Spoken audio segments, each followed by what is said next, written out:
Hi, everybody. Welcome to this episode of Inside Insights, a podcast powered by Zappy. My name is Ryan, and I'm joined, as always, by Patricia Montestioca, my co-host, and our lovely producer, Kelsey. What's up, ladies? Hey, dude. How's it going? Doing good, doing good. As I was just telling you guys, we got a new puppy here at our house. It's really fun. New beginnings. It's a beautiful thing. We have a puppy named Hank, and I am on video, but he's not here, so I can't show everybody. So when we launch this episode, I will do a little social share of old Hank. Yeah, everything's good. Spring's breaking here in Boston. I will. He's just sleeping. Let the little nugget sleep. Okay. But today we have a fun episode. It's timely because I always like to drink beer, but spring's here in Boston. It's officially spring, which means we have some nice days, and then it reminds us that we live in New England because there's some cold days like today. But I'm really looking forward to the warmer weather and new beginnings and the leaves coming back and hopefully some peace and love in the world.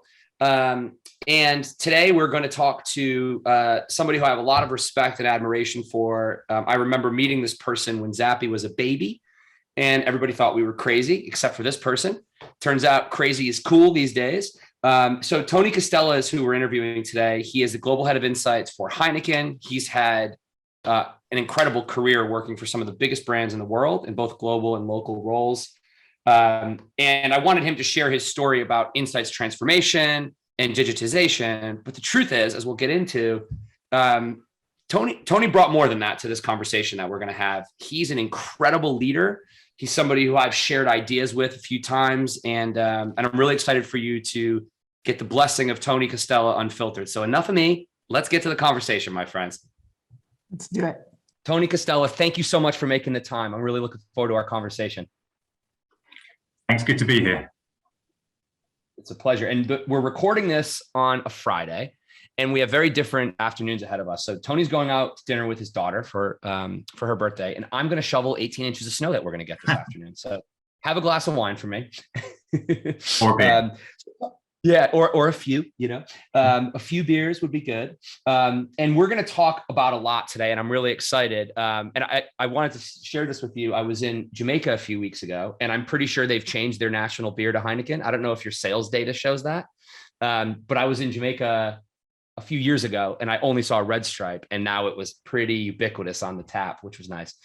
So I enjoyed several. We're winning either way. Red Stripe is one of our beers as well. Yeah, that's right. That's right. You're in my belly regardless. So we'll talk a lot about some of your work at Heineken. You're running global insights at Heineken, but you've had an incredible journey in your career. I had the pleasure of getting to meet you in Amsterdam when Zappy was a baby, when you were at Reckitt.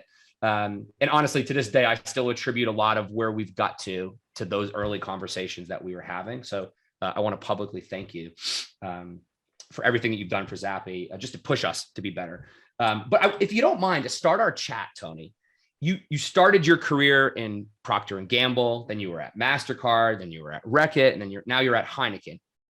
There's a lot of similarities, incredibly iconic businesses, but I'm sure there's been key learnings and challenges that you've had to overcome in each of those steps that have led you to where you are. And so instead of just doing my story, could you reflect on kind of your journey for us and tell us some of the learnings and iterations in your career that got you to where you are today? Yeah, sure. And I'm one of those rare characters who actually, from a very early age, decided I wanted to be in insights. So all of my career has been in insights. I did my internship at university at Procter in the, as it was called there, CMK, Consumer Market Knowledge function. I knew immediately that was where I wanted to have my career. So joined them after university, and what a fantastic place to be, especially at the start of the career. In 10 years there, I worked in the UK, then in Belgium in the European business, then in Singapore on APAC, Asia Pacific, and then back to Europe, but on a global business. So getting broader scope across very different categories. But what that really taught me, and for 10 years, I really got the hard skills of research, and then as my scope grew, of business. So I really learned the rules, and what a great place to learn the rules. It's the best MBA you could have ever had, to really understand how research works initially, and then how business works. after 10 years, I felt personally, my learning curve was beginning to flatten out a little bit, and wanted to go somewhere where, having learnt the rules, I could maybe break the rules. I love that. And that's where I moved across to MasterCard. Very different, in financial services versus consumer goods. A lot of big data before big data existed in the consumer goods world, with credit card data, obviously. So really getting into the analytics space. But what I really learned there was some of the softer skills that complemented the hard skills. P&G is an amazing company where and of course it's nowhere as perfect, but it's as close as you can get in the world I've seen, to where it really is a meritocracy. Great ideas, always win, and the data will speak for itself.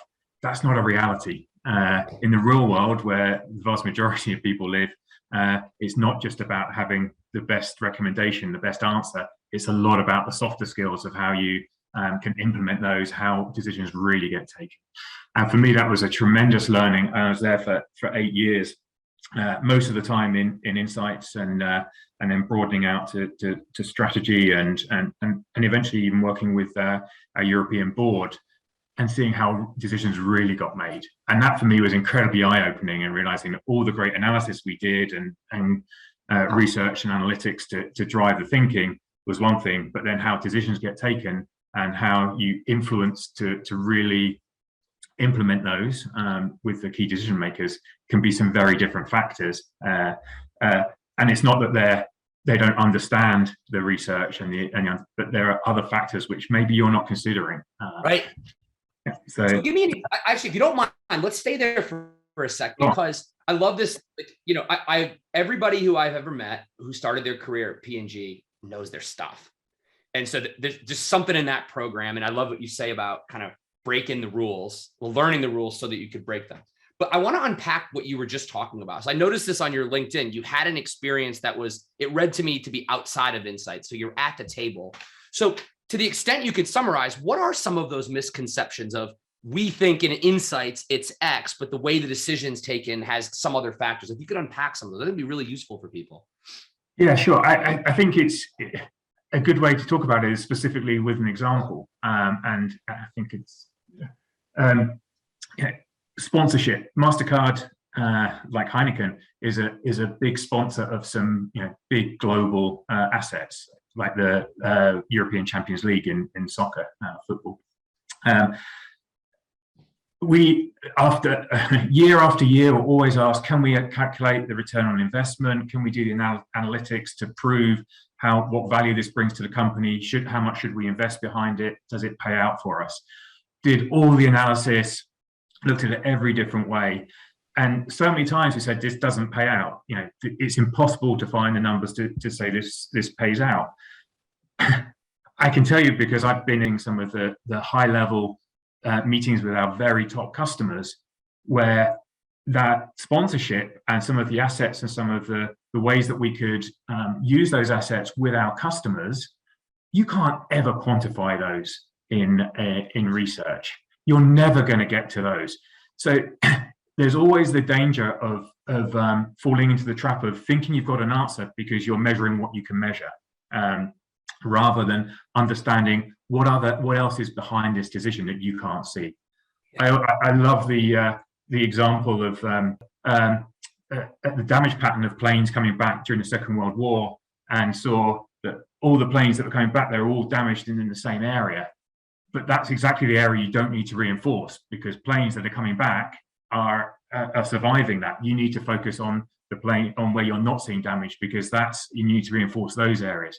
And it's that thinking of how you switch and say, it's not what we can see, what is behind this that we can't see, what are the decisions and the factors that we can't get to with the research that we need to understand. And it's through getting close to the decision makers that you get to that. What a fascinating insight. And we'll get back to your journey. I imagine that insight's helped you a lot at Heineken, because there's two customer sets in Heineken, isn't there? Yeah. But yeah, it's fascinating. And you know what?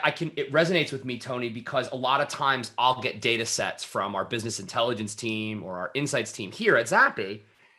And in my head goes to, yeah, but what about this, and this? And it's some sort of a market orientation. Like I know when we were meeting, we had Mark Ritson join us a few weeks ago on our customer call. And that whole market orientation is a skill that I think that point he made really resonated with me, because that's where some of that nuances and intuition comes from.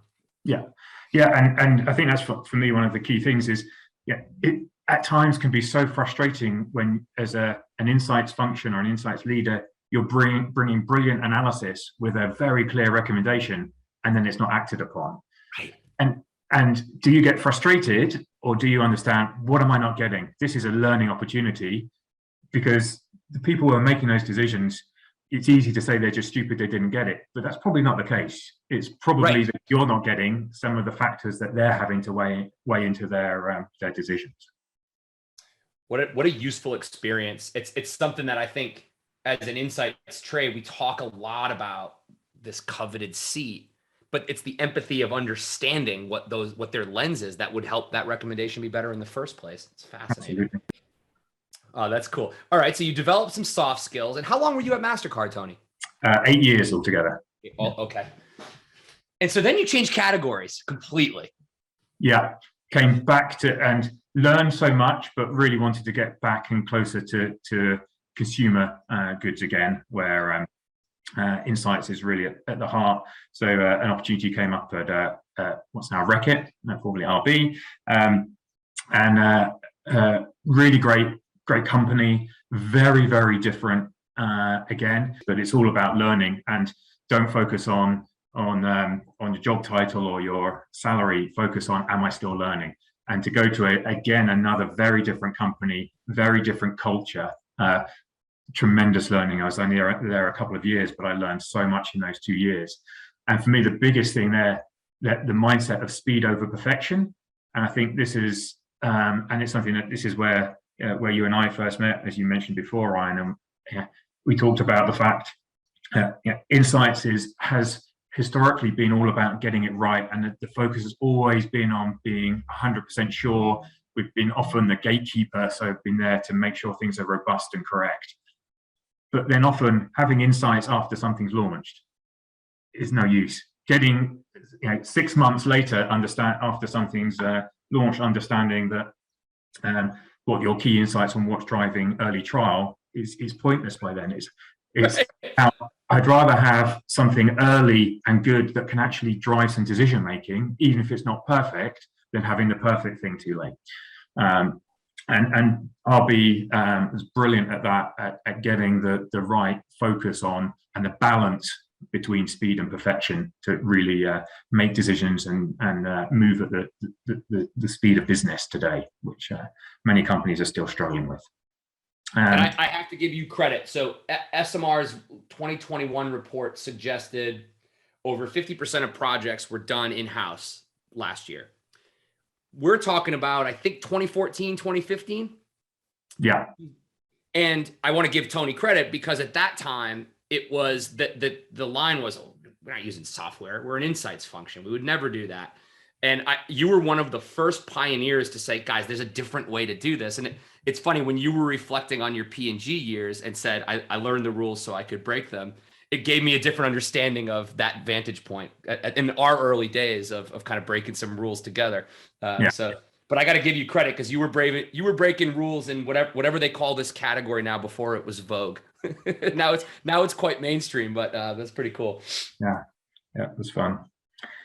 But then the global Heineken opportunity came up, and to move to the beer industry, and a company with a lot of opportunity to become more consumer oriented as well.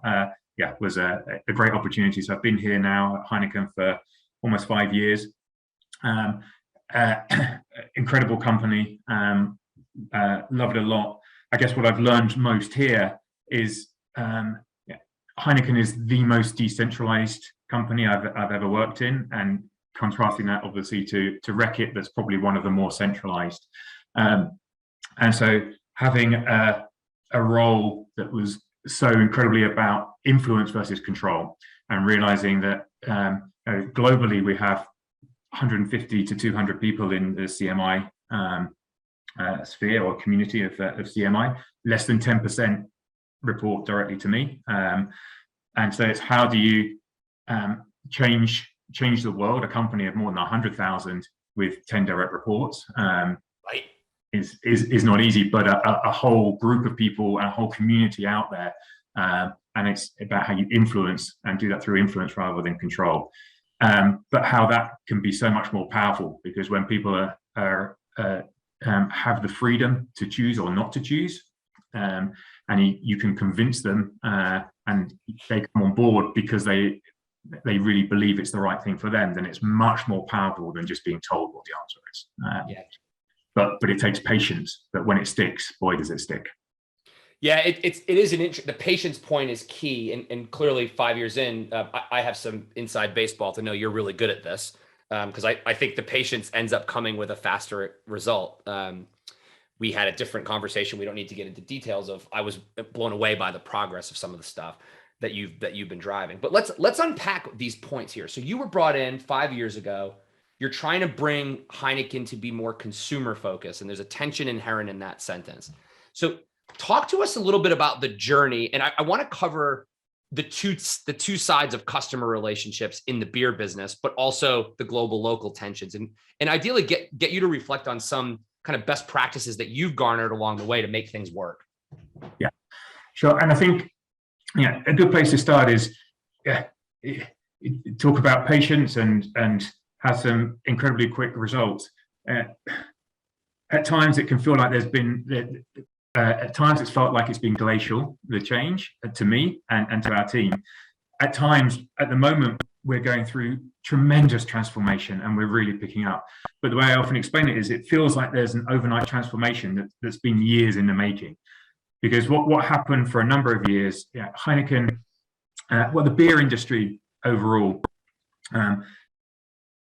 in growth for the last decades in this industry has been footprint. So there's been a lot of white space markets to grow into, and acquisition and the bringing together of breweries and so on. That's what's been driving growth. It hasn't really been consumer driven growth for the last 10 to 15 years. Doesn't mean we haven't been consumer focused, and we've always been a company at Heineken. There's always been a big focus on building brands and love marks and advertising, but it's not been true consumer inspired and truly consumer centric. That's not where growth has come from, and that's the company I joined. And so a lot of the things I saw so many opportunities, but honestly at the C-suite level there wasn't the need or the passion to take on a lot of these things, because honestly that's not where the focus for growth was coming from. Right. So a lot of things were going on, and what we were driving as a function was we were driving change. We were doing a lot of it under the radar because honestly senior management wasn't driving, it wasn't central to their plans. But the fact that all of that was going on under the hood, separately we were also having conversations and building that burning platform to help people see that actually, well, what's got us to where we are today isn't going to get us to where we want to go tomorrow, and helping people see that for us to continue the growth and at the growth that we've had historically, we're going to need to get growth through. We need to make a shift to being more consumer centric. That takes time, and so it's taken us some time, and a change of management has, it's not all been driven by us, of course. At the very top, the new CEOs come in, which has driven that change as well. But now we're ready, and so now we can very rapidly roll out some of the big transformations that have been bubbling under for quite some time. A great idea can fail or not have the legs that you want it to. Doesn't mean it's not a great idea. Sometimes the timing has to be right, and so you need to be careful not to keep pushing and burn something before it's ready. When I understood why it was that the C-suite wasn't picking up on some of these things, it was like, okay, it will come, but so let's keep building, and we know that it will come, so we're ready for it. A lot of people just don't know that about the beer industry, though, right? Like where that the customer sales orientation And so I guess a sort of on the spot question that I'm thinking about here. So I really like beer, as you know. It's one of my favorite beverages. But my personal beer consumption is mostly in the home now. And was that a compelling event? Like, did you notice a step change in your consumption? And do you think that greased the wheels, I guess, a little bit? Because, you know, we're all been on Zoom having more time at home.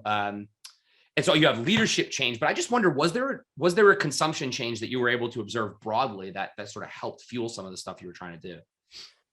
So obviously through the pandemic and changes in behaviour, yeah, there's been a massive shift as you'd expect, and had a big impact on the industry. There's also very different margins in home versus in the on-trade at bar and restaurant. We're doing a lot of work trying to understand how behaviours are going to, which of those behaviours are going to stick, and how will people return to bars in the same way that they did before. How much of the at-home drinking will continue?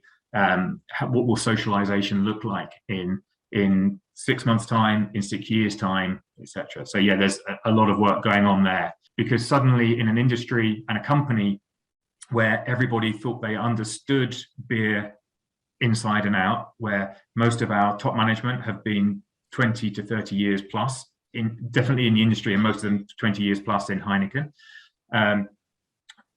They not just thought, they understand the beer industry very, very well. But then suddenly there are questions, what's going to happen? So yes, definitely the CMI function suddenly became a little bit more front and center. That was already happening as well, with the realization that we needed to get growth through consumer and better answering consumer needs. That makes a lot of sense. So I want to go to the next topic with you. You talked about patience and influence, and I remember when I first met you in your Heineken chair, you very bluntly were like, "Hey, I don't have the ability to just push this on people." And it was you setting expectations, and something you always do really well. But talk us through how you create the pull that you create, because you know, Tony's talking a lot about patience, but the results I've seen are fast. And so give us a little bit of reflection of some of the processes you go through to drive adoption with influence over authority. And just before you answer, I want to say to everybody, whether you're somebody directly reports to you or not, I believe a lot of the way modern business culture is going is, whether it's reporting lines or not, the people closest to the problems need to be empowered to make the decision. So I think you're going to teach everybody that's listening to this podcast a lesson that they should employ, whether they have direct reports or not. But talk to us a little bit about some of your learnings and best practices in this space. Yeah, sure. And this is still a model. I talked earlier about P&G teaching me the rules. Yeah, a lot of the models that I use and frameworks I use in my head and come from there. The rules are still there. And there was always a 3E model, which I love, for how you lead and drive change. And it's envision, empower, and enable. And first, you've got to build the vision and help people see what the change can look like, and help build an idea of what the future can look like. That's a really key part. Yes. But then once you've kind of locked that, it's how do you empower people? And very often, especially in a lot of our markets, there's a lot of local challenges. People will talk about budget issues, they'll talk about time, they'll talk about capacity, capability, etc. All of which are definite and very real barriers. But the biggest barrier of all is fear, right? And fear, and you can talk about it as fear of change, but in general, it's there's also a fear of I know what I'm doing, I know how to do my job, and I do it very well.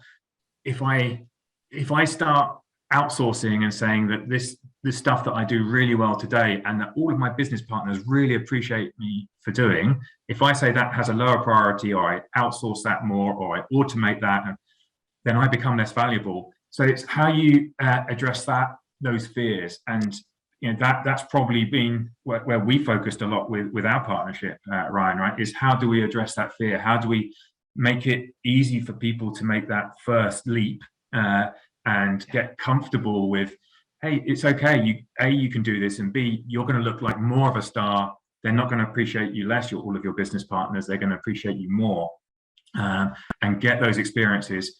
Have those first couple of brave people who want to jump with you, that you then put up in lights and make them the stars, and then they can be the advocates.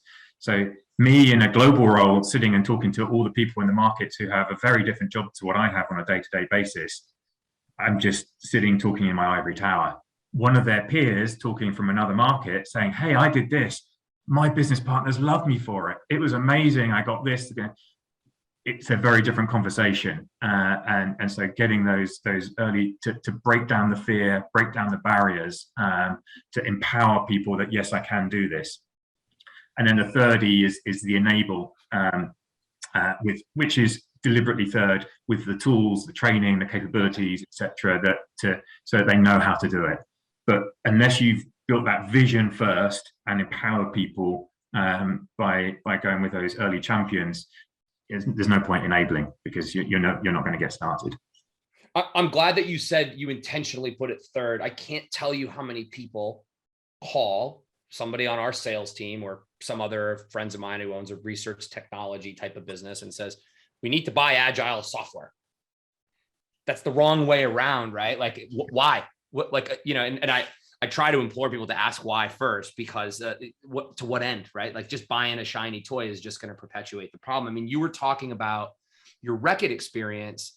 I've just now, by the way, gotten used to calling it Reckitt. It's been RB in my head for 20 years. But anyways, one of the things that resonated with me when you were reflecting on the Reckitt experience is getting an answer 6 months after about early trials too late. But how often do we still see data sets coming in the day before something goes to the liquor store or the day before it goes on air? And at that point, like, we're just grading homework. We're not saying, here's how you make it better. Here's how you resonate with it. But that takes vision and empowerment first to be right. You know, I'd love to talk to you a little bit about this. There's a tension that I see, Tony, which is, I'm going to make up a fictitious example. I'm a Heineken Insights Manager in Negril, Jamaica. That's where I just was drinking Heineken. It was wonderful. It strikes me that my job is exclusively to sell more Heineken in Jamaica. I work with marketing and we're innovating, whatever we're doing.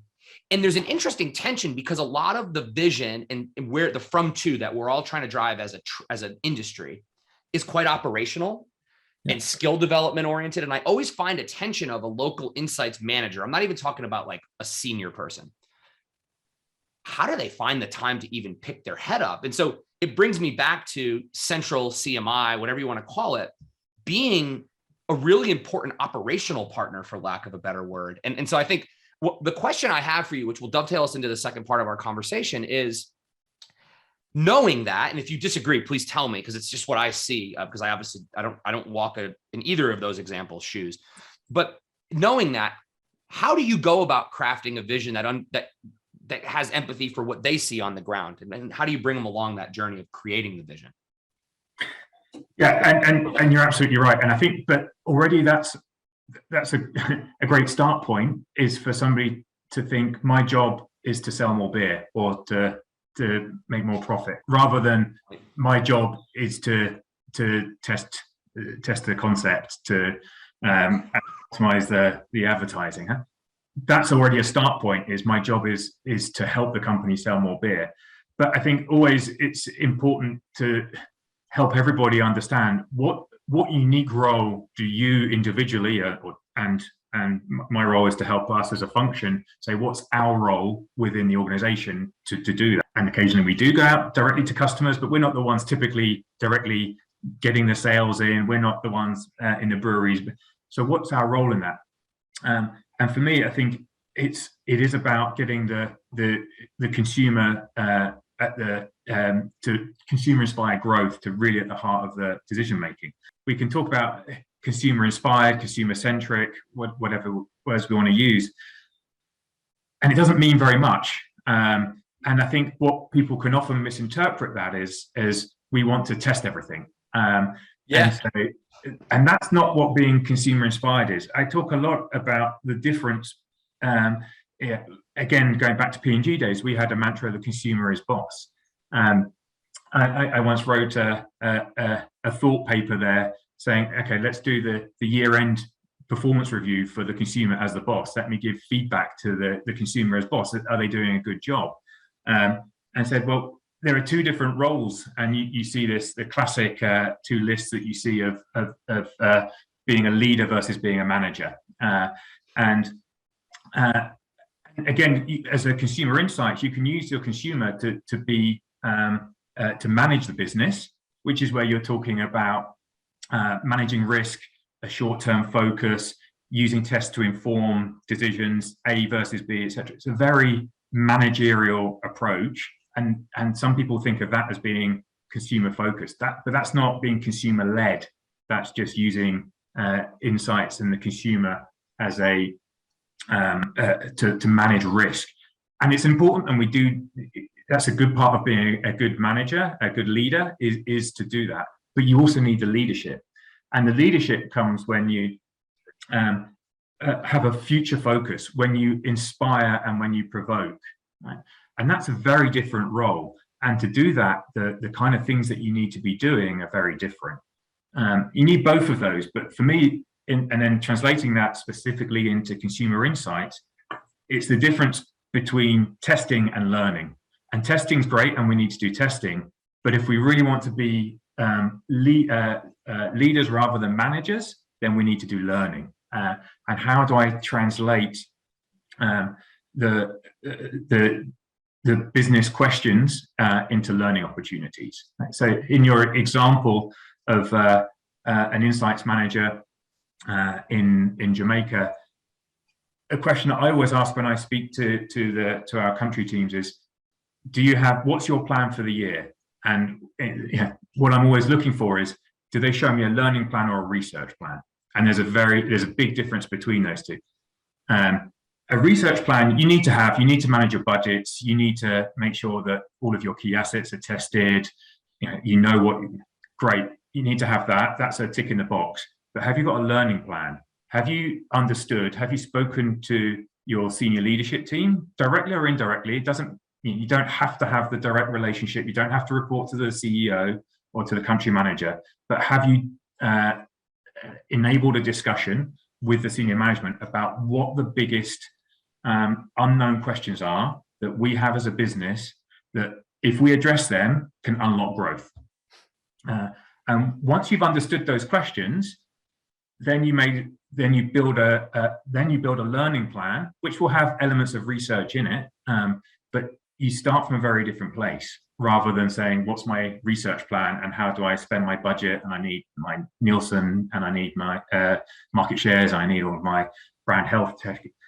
You get into different discussions. What's going to unlock growth? And I think I'm jumping around a bit, but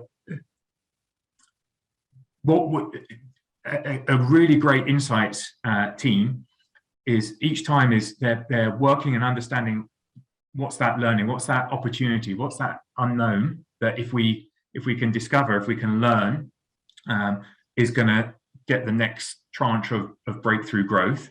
I solve that question, I answer that question with the team, we address it, and then we move on to the next.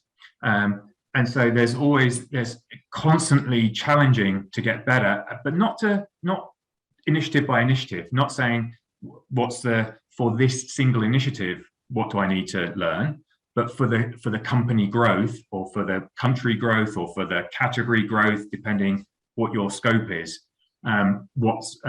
Let me not just solve it for this one initiative, but really address this question much more broadly and solve it once and for all, so I can cross this off my list and go to the next big question.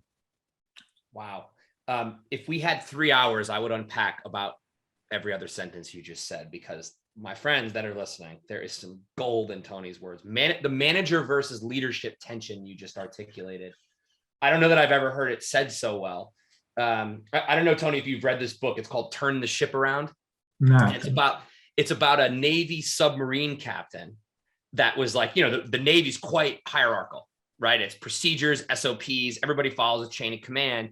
And this gentleman basically had this thesis that that's wrong.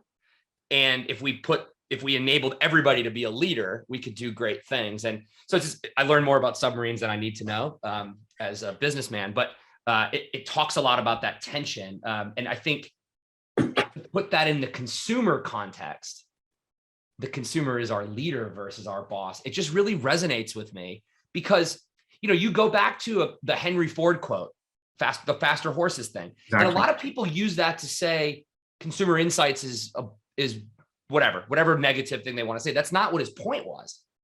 His point was you use them to inspire you, the expert, to make a decision. And that's sort of what you're articulating there.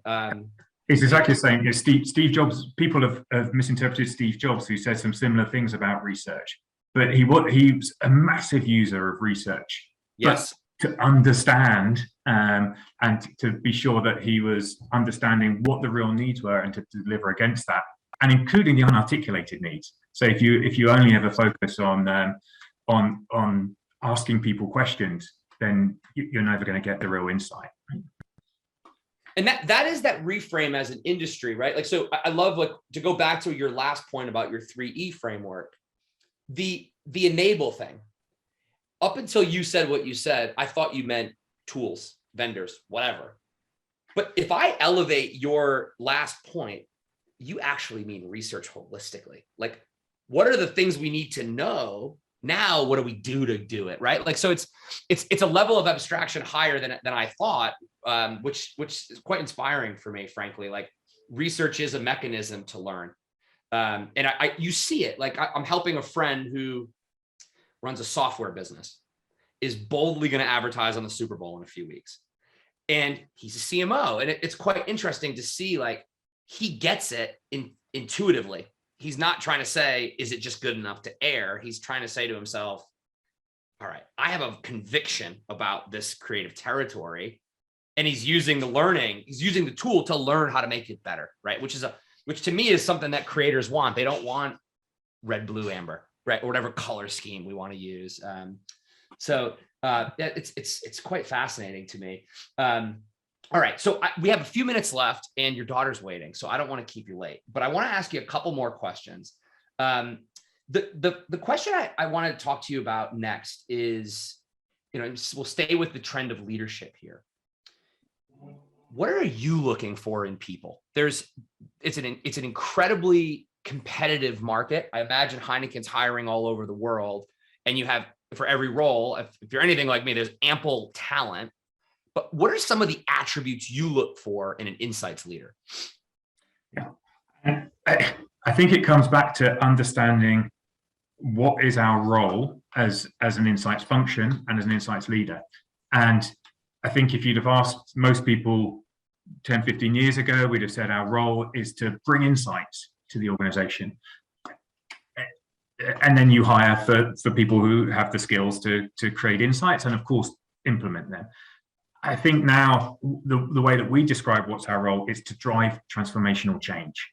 So and that's exactly what I was just talking about, is to say, understand what's the biggest next thing that we can understand and address, fix it systemically, change the organization so that it's systemically fixed, and then move on to the next topic. So we are driving transformational change, which means you need change agents. So then you're hiring for people who have EQ first, and understand how decisions get made, how to influence across an organization, how to drive change. And when I'm interviewing, when I'm talking to people about potential roles, that's what I'm always looking for is examples and how, because it's never easy, and we talked about the challenges in a multinational organization. If you tell me, oh, I do this, very easy, then you haven't done it, right? It's when you come up against you hit the barriers. How do you overcome them? That really matters.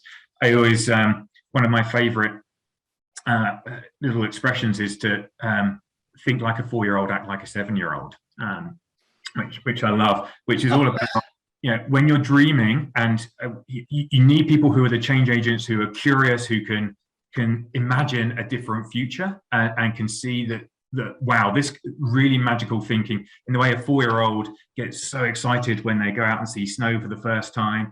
The whole world is full of opportunities, not constrained by what is done today, but just imagine anything is possible. Yes. That magical 4-year-old thinking is fantastic, but on its own, you're a dreamer. If you couple it with 7-year-old heroic action, then is with the people that really make change. And what's the difference? Well, a 7-year-old, by the time you get to 7, kids realize that the world isn't perfect. I'm not spoiling secrets. I don't know how young your listenership is about Santa Claus. You've seen that your dad that you thought was absolutely perfect. You've seen him fail at some things, and you realize that the world isn't quite as perfect as you imagined it was. But the difference is with a 7-year-old is they see that for other people, but still believe that they are incredible and heroes and can do anything. I always tell the story. I have a twin sister who, when she was 7, I told her, that anyone can fly, right? It's just you have to say the magic word while you're in the air. And so she opened the dictionary and jumped aardvark, and because she believed, because when you're 7 years old, you believe that you can do anything, and when barriers come, you find ways around them, and you won't let them get in your way. And so that's what I'm looking for, is that spark of 4-year-old magical thinking, combined with pragmatism, and that we can knock down any barriers and overcome anything with heroic 7-year-old thinking action. Honestly, I love it, man. Like I was thinking a lot about this. So my kids are all young. They're all below 7, believe it or not. And their curiosity is incredible. Yeah. But my son just turned 6, and right before Christmas, he goes, "Dad, you mean to tell me a big fat man gets down the chimney and we have a wood pellet stove, and he comes out the wood pellet stove with a bag of toys? Is really, Dad?" And it's like, probably my last year getting away with, "Son, it's magic," but the curiosity of asking those questions. And, I think not to go on like a massive tangent about this, but I do think societally we beat the curiosity out of people. And so to find people who naturally have it is incredible. You think about how linear business is. We trade on quarterly cycles, and our boss said so, therefore we must. I mean, this is a climate that we've all inherited. And, on a personal level, I'm trying to think more like a scientist. Like just because I think I know something doesn't mean I shouldn't ask why, right? Anyways, the curiosity point really resonates with me, but so does the self-confidence thing, particularly because everybody suffers with imposter syndrome, right? Like we all do. I have it some days. I'm sure you do too, Tony, right? Like it's there. Yeah. But that 7-year-old thinking is, you get knocked down and you just pick yourself up and go, "Hey, and that's what you need, that persistence to keep going. Because particularly in the world the insights world we live in, not everything you recommend gets through. And as I was talking about earlier with patience, you have to keep the persistence to believe that you're right and keep going and finding ways through to really drive change. That's right. All right. So I'm going to bin one of my last 2 questions, because I just find you to be an incredible leader. And we had a one-on-one recently, and you were sharing some things you're doing. It's tough. It's tough to be working right now, right? We're now in our 3rd year of, do we even get to see each other? I'm supposed to go to London this Sunday. Will I test positive for COVID today or tomorrow? Right? Like, it's just a question you have to ask. So what are some of the things you're doing as a leader to keep integration, cross-functionality, morale high? I mean, I know you're trying stuff all the time, but I just feel like if I had one more question to ask you, it'd be the most valuable thing that you could share with everybody listening. Yeah, sure. And it's not easy. And it's incredibly difficult for everybody, and everyone's in different situations at home. But and everyone's on Teams calls back to back all day. One of the things that we were really worried about as a team, because everybody has different business partners as well, so we were worried about the more the interactions that happen in the office, that you can't replicate. Some of them for the chance discussions you overhear that spark thoughts and help you drive your business, but also some of the ability to just let loose. You just come out of a meeting with your business partner who has, in your eyes, just been completely idiotic, hasn't got it, is so stupid, they don't know what they're talking about, and you just need to vent with someone who gets it, who's been there too. And you know, we all felt we were missing that a little bit. So what we set up, or what I set up was, we have our weekly team meeting on a Monday morning, sets the tone, asks everyone how the weekend was, and thinks about the week ahead. But then what I've done is then Tuesday, Wednesday, Thursday, and we try and make Friday meeting free. Tuesday, Wednesday, Thursday, 4:30 to 5.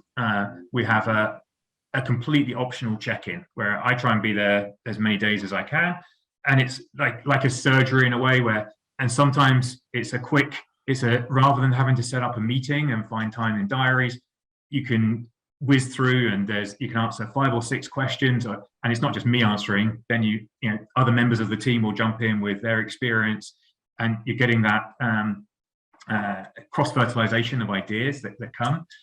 Quite often, that meeting is just we don't talk at all about meetings or the business. We just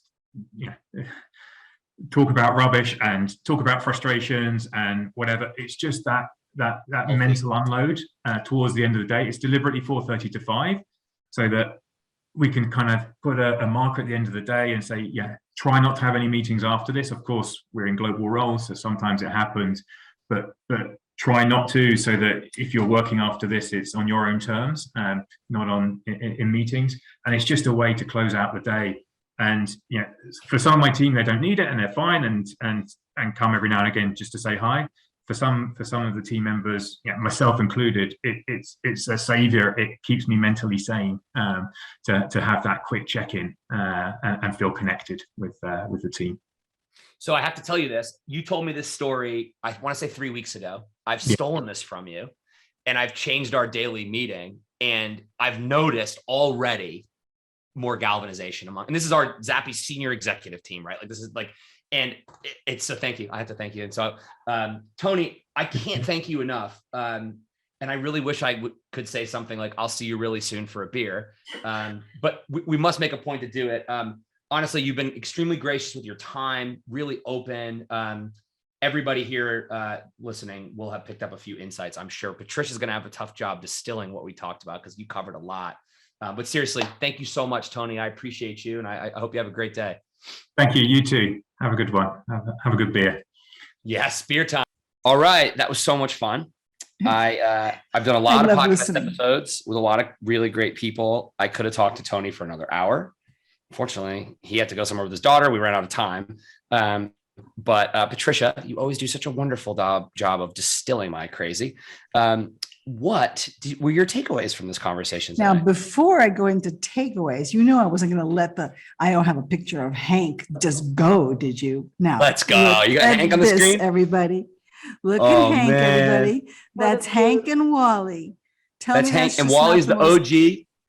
So Wally is, for the viewers, Wally's below my feet right now. He's 14 and he's a stud.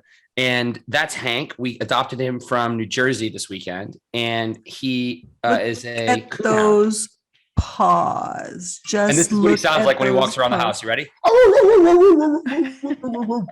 He's always yapping. He's talking to you. You got to figure out what he's saying. You need me to do key takeaways from Hank. That's what you need. I agree. I understand what my dogs say. You have to figure out what they're saying. So you and Tony talked. It was a pleasure to listen to. I really love listening to them.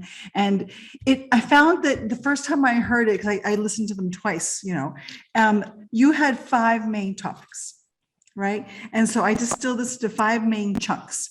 You talked about career learning, differences between research results and what actually gets done in the business, driving change and transforming Heineken, 4, management versus leadership, and 5, you straight out asked him, what are you looking for in insights professionals? So those are the 5 chapters of what I'm going to take away for you right now.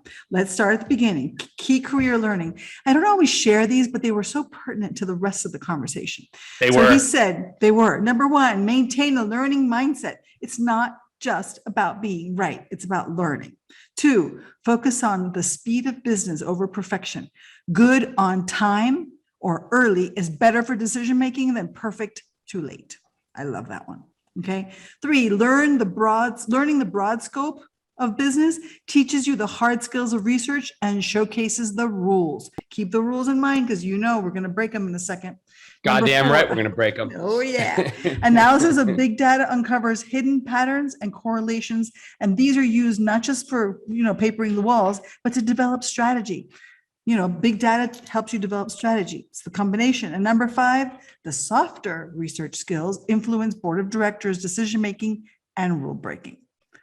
Perfect. Number 5, just done. All right. I think it was perfect because what I really liked about his career learnings is how he so simply wove them into his actual success at Heineken. So keep that in mind. Chapter 2, big differences between research results and what actually gets done in the business.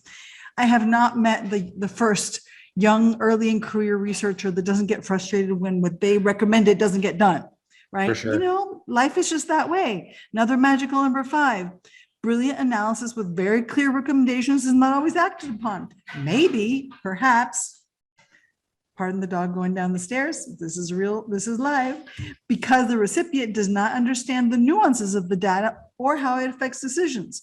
What does this mean? Improve the reporting, make it more real. Number 2, the project success often can't be quantified because it's challenging to find the numbers to show payout, mostly because most activities don't pay out. So define success up front. Maybe it's not a payout. Maybe it's something softer. Maybe it's equity, but figure out how you're going to measure it from the beginning, right? Number 3, the metrics behind the decisions made are not usually available. I mean, they're like ideal and perfect. So companies end up measuring what's available. So it's kind of like looking for things where the light is, not where you lost them. What do you have to do for this one? Get practical and creative. Find metrics based on reality, not ideal, right? Number 4, in order to influence decision-making, you need to measure and understand both the key metrics as well as the decision-maker motivations and the business needs. So get real, be empathetic with your stakeholders, be understanding of your business so that your research actually gets used. And number 5, when optimizing, analyze what's obviously broken as well as what's still working. Remember his example about the plane? Everything, when you're optimizing and evolving, everything needs your attention. Yes. The things that need to get fixed as well as the things that need to be maintained strong. That was really cool. Always under construction, right? Oh yeah, we are as human beings as well, not just the business. 3rd chapter, driving change, driving transformation for Heineken. This one's a simple one. First one, I loved it. I gave it a separate number, patience versus quick results. I loved his sentence, overnight transformation that's been years in the making. That one was perfect. I love that one. But then he went in for like the second one about the 3E model for leading and driving change. And it's really important. This is one of those recipes where the order of the ingredients is just as important as the ingredients themselves. You have to start with envisioning. You build the vision, help people see what change can actually look like, and help them build the idea of what the future can look like with them in it. For them creating it. Yep. Then after you've got them understanding it, seeing it, tasting it, feeling it, empower them to address the fears that will inhibit the change. So make sure that you get them to see it, get them to taste it, get them to love it. Then attack their fears right away. Make it easy for people to make that first leap to get comfortable. Many times you have to find the first couple of brave people, or at least one brave person who want to jump, make them stars, make them advocates. It'll be easier for them to bring people along so that because they saw that person jump, they didn't die. Let's go, right? And the third one, only after envisioning and empowering happen, is the enabling. Provide the tools, training, capabilities, so they know how to do it. You don't buy the tool first, you buy the tool third. Right? You need to tell them, you have to make sure that you tell them what the things that they need to know and how to use the tools, what to do with them, because it has to be third. You can't just use a tool. Instruction manuals don't work that way. You have to vision it and then empower it. That one's because you were really emphatic about people just want to buy tech. It's not work, doesn't work that way. You got to know what your problem is, right? All right, chapter 4. This one's also short and sweet. Management versus leadership. He just summed it up beautifully. You can use your consumer to manage the business, right? You can use them to manage risk. You can short-term test focus. You can use tests to inform, decision A versus decision B. That's how you use consumers to help you manage the business. But you can also use consumers to lead your business. So you have a future focus. You can help consumers help you find inspiration and provocation for your company. You test to learn, not to find out a number. You test to learn, right? And you test to translate business questions into learning opportunities. And that's done by creating a learning plan, not a research process, but a learning plan, right? That includes the research, and that helps you understand the big unknowns, and you can find ways to answer the big unknowns and move on to the next one. And the big unknowns include unarticulated needs. This is not about a faster horse. This is about a car, right? Right. And the last one for everybody who's looking for work, which we should all be always looking to be, the best insights professional in general. He had 3. It was great. And I totally empathize with this. Number 1, he looks for people who are capable of driving transformational change, being change agents. But he quickly followed that up by saying they must have, number 2, strong emotional intelligence so they can understand how decisions get made, so they can influence those decisions, because you can't just do it, if you don't have the EQ. But then he qualified it even further to say they need to be able to influence decisions across the organization, not just here, not just there, not just marketing, not just sales, not just management, across the whole the whole corporation. Now, that's a large task. It's possible, it's doable, it's learnable, but it's a big one, right? And the third one, my absolute favorite, thank you, Tony, forever and ever. He wants people with the spark of a 4-year-old's magical thinking, curious, creative, who believe anything is possible, combined with the pragmatism and heroics of a 7-year-old who knows the barriers and still believes everything's possible. You just described your son. That's true. It's true. It's true. I really hate how societally we beat the curiosity out of people and the bravery out. And I was reflecting on this last night with Mackenzie Davis, who I'm a huge fan of, absolute rock star, young in her career. And just every time she gets an opportunity, she kicks ass. And anyways, enough gloating about Mackenzie. But Mackenzie, if you're listening, I know you are, by the way, we love you a lot. But the thing I was saying is, like, people to get places in their career have to feel like they have all the answers. And then you get to a certain place where you're like, actually the smartest thing is to not know, but still to be bold. And I just thought Tony's framing was incredible. It was really helpful. I mean, I had a mentoring call this morning, right? And my mentee is changing into the next role. He's going to do his master's, right? And I was telling him that in my new phase, moving into consulting, right, being more independent, is people think, oh, she can do that because she's been there, she's done that. I'm like, absolutely not. I know how to learn, and that's my number one. I have a lot of experience. I've done a lot of things. I've been a lot of places, lots of amazing companies, but my number one talent or capability is learning how to learn. And that's what's taking me. I'm paving. I talked to him about me paving my own road, but I'm paving it, making sure to avoid muscle memory, to avoid, potholes that we fall into, right? Because we think we're supposed to know it all, so we jump. But it's all about learning to learn and keeping the learning mindset, as you said in the beginning. 4-year-old and a 7-year-old. I love it. I've asked that same question a few times of our guests. The answers usually are the same. And we're going to talk about this more in an episode coming up, but I see a rise of 2 distinct types of insights professionals. The change agent, who can tell a story and synthesize human truths and trends that influence business strategy.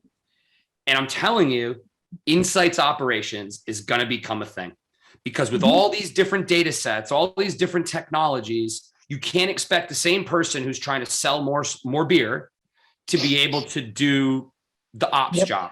It's the same exact thing that happened in software with the rise of revenue operations. People like on our team, Scott and Danielle, or RevOps, they make Salesforce and the system and the marketing automation and all that stuff talk. so that the marketing team can create content that people like. It's going to happen in Insights. So I might be wrong, but I really don't think I am. It's the same two trends. People need to be able to scale capabilities or scale learnings that drive results. That's what's happening in this industry. So my friends, this was a fun episode. The next episode is going to be another heater with Christian Nuderauer. Christian is incredible. You're going to learn about a man who started his career in academia, who spent a lot of time in local businesses activating, and now is running global insights for Colgate-Palmolive, one of the biggest companies in the world. He's a hell of a guy, good human being, really progressive insights leader. You're in for a treat. I hope that you enjoyed this episode. We have 6 more episodes coming up in season 4. We're going to keep bringing the heat, my friends. So I hope that you're enjoying. If you have any ideas, hit us up. But otherwise, rate us and tell your friends, and we'll see you next time. Chatter Thanks for dudes. listening, everybody. Bye-bye.